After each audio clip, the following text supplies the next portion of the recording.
안녕하세요. 매일 교통사고 보상 지식에 대해서 설명드리는 보상가배상TV입니다. 자, 오늘은요, 보험사의 의료자문이라는 말 많이 들어보셨죠? 그래서 오늘은 보험사의 의료자문을 왜 하는 거고, 이게 어떻게 되는 거고, 어떨 때 의료자문을 하는지 거기에 대해서 알려드리도록 하겠습니다. 자, 일반적으로요, 제가 보험사라고 하면요, 두 개의 보험사로 나눌 수 있습니다. 첫 번째, 자동차 사고, 그러니까 교통사고에 대해서 보상을 하는 보상과, 그리고 두 번째는 우리가 가지고 있는 보험 있죠. 실비라든지 생명보험, 그리고 가제보험 이런 것들에 대해서 지급을 심사하는 보상과 이 두 군데로 나눌 수 있어요. 그럼 자동차 그리고 우리가 가진 그냥 일반적인 개인보험 이 두 가지로 나눌 수가 있는데요. 이 두 가지의 의료자문 체계는 좀 다릅니다. 우선적으로 알아야 될 거는요, 자동차 사고가 나면요, 우리가 상대방 가해자 보험사로부터 받죠. 보통 그러면은 가해자 보상과에서 내 보상을 담당을 하고요, 그리고 의료자문 또한 그 보상과에서 알아서 전담을 합니다. 근데 내가 가진 보험에서, 예를 들어서 내가 의료실비나 아니면 암진단금 아니면 후유장애 진단금을 청구를 했어요. 내 보험사에 청구를 하는 거잖아요. 그러면 내 보험사의 보상과에서 하는 게 아니라, 물론 지급은 보상과에서 하지만 현장 조사는 보상과에서 외주 손해사정업체로 외주를 줘요. 그러면은 외주 손해사정업체에서 의료자문을 한다는 거죠. 자, 이제 아시겠죠? 교통사고 같은 경우에는요, 보험사에서 알아서 의료자문을 하고요, 개인보험 같은 경우에는 보험사에서 알아서 하는 경우도 있지만 거의 대부분 외주업체를 통해서 한다는 거죠. 자, 우선 오늘은요, 교통사고가 났을 때 의료자문을 어떨 때 하고 어떤 방법으로 하고 과연 누가 하는지, 그리고 이 합의금에 있어서 이 의료자문 결과가 어떤 영향을 미치는지 거기에 대해서 제가 알려드리도록 하겠습니다. 자, 교통사고가 났을 때 의료자문을 하는 경우 쉽게 설명하면은 한 두 가지 정도로 나눌 수가 있어요. 뭐냐? 첫 번째, 중상이에요. 중상이라는 거는 골절이 되고 수술을 하고 영구장애 예상되냐 한시장애 예상되냐, 그 장애에 대해 판단을 하는 이 의료자문이 있고요. 두 번째는 뭐냐? 사고 기여도에 대해서 이 판단을 하는 의료자문이 있습니다. 보통 이 사고 기여도에 대한 판단을 하는 의료자문은요, 아마 많이 들어보셨을 겁니다. 디스크, 추간판 탈출증, 추간판 팽윤증, 그리고 벌진 디스크 마찬가지고요. 이 디스크 관련,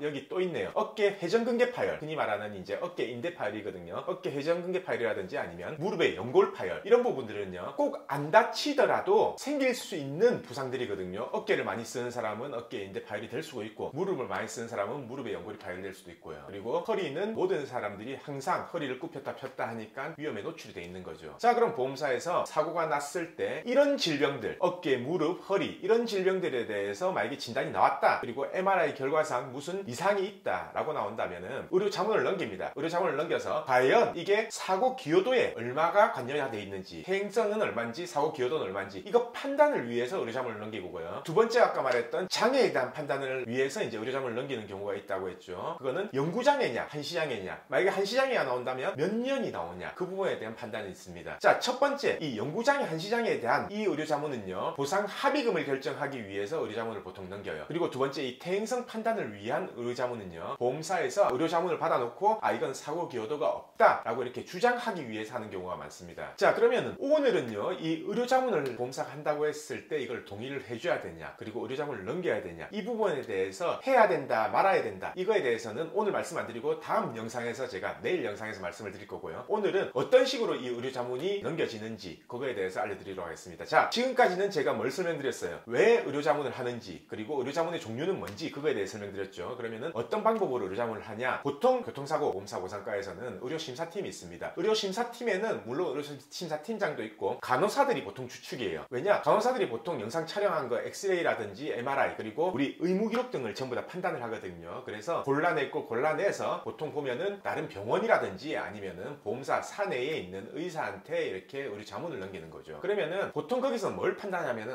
이거 소송 갔을 때 영구장애가 나오겠다, 신경 손상이 있다 없다, 금전도를 했는데 금전도 검사 결과가 어떻다, 그리고 쭉 재활기록지를 봤는데 정상적으로 다 움직이는데 어떻게 장애를 인정하냐, 이런 부분들을 판단을 하는 거고요. 그걸 판단하고 나서 보상센터로 이렇게 결과를 내보내는 거죠. 이 사람은 영구장애 안 된다, 한시 한 3년 정도로 해야 된다, 그리고 장애율은 몇 프로다. 거기서 결과가 나오면요, 보상과 담당자들은요, 그 결과에 따를 수밖에 없어요. 자, 제가 예전 영상에서 말씀드렸었죠. 보상과 담당자가 예를 들어서 골절로 수술한 경우 한시 3년까지는 의료심사 없이도 웬만하면 다 결제가 가능합니다. 근데 한시 3년 이상 되는 장애, 5년이나 아니면은 영구장애가 되는 사건에서는요, 이 의료심사팀의 결제가 없으면 절대 합의를 못해요. 그래서 보통 보험사하고 합의를 할 때는 보상과 담당자가 모든 걸 결정하는 게 아니라 저기서 피해자 측이 영구장애를 주장한다, 그러면은 의료심사부터 먼저 넘깁니다. 의료심사를 넘길 때는 모든 의무기록이 다 있어야 되겠죠. 그 의무기록이 갖춰져서 의료심사 심사팀에 의료 심사를 넘기고 거기서 만약에 연구장애 몇 프로에 해당하는 연구장애라는 판정이 나오면은 그걸 가지고 약관 지급 기준대로 계산하는 거죠. 반대로 그렇게 결과가 나왔다면 우리는 약관 지급 기준이 아닌 법원 산출 방식대로 요구를 하는 거고요. 거기에서 이제 합의가 되냐 안 되냐가 결정이 되는 겁니다. 그래서 저희 같은 경우는 솔직히 그래요. 저희가 수임받고 먼저 의무교육 등을 전부 다 검토를 합니다. 해가지고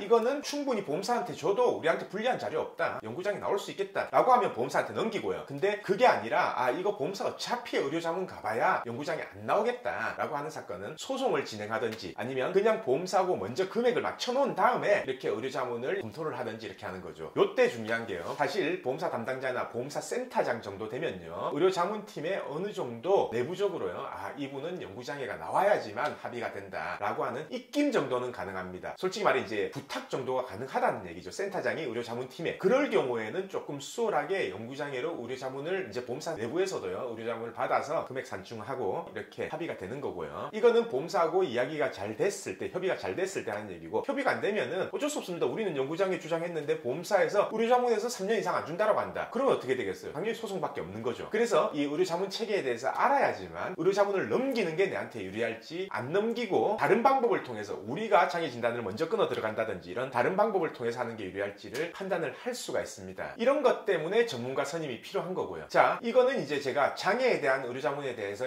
말씀을 드렸고요. 아까 제가 말씀드린 거 있죠. 우리 추간판 탈출증이나 아니면은 어깨나 무릎 쪽에 퇴행성 질환에 대해서 이제 의료자문을 넘길 경우에는요, 거의 대부분 안 나온다고 생각하시면 돼요. 거의 대부분요, 보험사는 사후 기여도 없다 라고 이렇게 의료자문이 나온다라고 보시면 됩니다. 자, 그런 의료자문이 나온다면은 담당자는 어떻게 해야 되겠습니까? 사실 의료자문상에는 사후 기여도가 없다. 근데 합의를 해야 되니까 합의 차원에서 한 1, 2년 정도 장애를 인정을 하겠다 라고 해서 보통 합의를 하거든요. 근데 사실 뜯어놓고 보면요, 그거는 장애로 인정한 게 아니라 결국은 향후 추정치료비, 향치비거든요. 향후 추정치료비로 맞춰서 합의한다 라고 이렇게 생각하시면 되는 거죠. 그래서 제가 이런 퇴행성 질환이 있는 경우에는요, 뭐가 선행돼야 된다? 뇌를 처음 치료했던 주치의 소견, 사후 기여도가 몇 프로라는 주치의 소견이 가장 중요하고, 그 소견을 받았다면 주치의한테 예상 장애가 얼만큼 나오냐, 이 부분에 대해서 소견서를 받아놓거나 후유장애 진단서를 받아놓는 게 제일 중요합니다. 자, 근데 보통 상담 문의 들어오시는 분들은요, 사고 나고 직후에 들어오죠. 그러면은 저희가 설명해 드릴 거는 이거밖에 없어요. 자, 의사한테 먼저 사고에 대한 소견서 받으세요. 사후 기여도에 대한 소견을 받아야지만 우리가 보험사한테 주장을 할 수가 있다. 제가 항상 이렇게 말씀을 드리면요, 꼭 이렇게 다시 질문을 합니다. 주치의가 안 써준다라고 하면 어떡하냐. 거기에서 제가 답변을 어떻게 해드리겠습니까? 주치의가 안 써준다라고 하면은 그럼 다른 병원 가서 받으세요. 그럼 또 이렇게 물어보겠죠. 다른 병원 어디 가서 받을 수 있냐. 사실 주치의는요, 내가 사고가 크게 났고 작게 났고를 잘 모릅니다. 만약에 사고가 크게 났다라고 하면요, 내 차량 사진을 주치의한테 보내주세요. 보여주시고